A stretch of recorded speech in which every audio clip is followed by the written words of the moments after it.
शुक्रप्राणहरण वाराही वीर्यनन्दिता कामेश्वर मुखालोक कल्पित श्रीगणेश्वरा महागणेश निर्भिन्न विघ्नयन्त्र प्रहर्षिता भण्डासुरेन्द्र निर्मुक्त शस्त्र प्रत्यस्त्र वर्षिणी कराङ्गुली नखोत्पन्न नारायण दशाकृतिः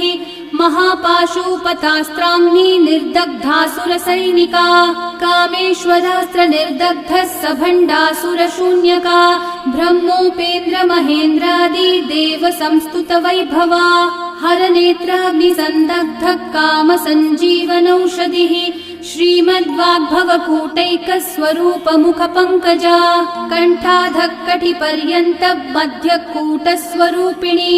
शक्तिकूटैकतापन्न कट्यधोभागधारिणी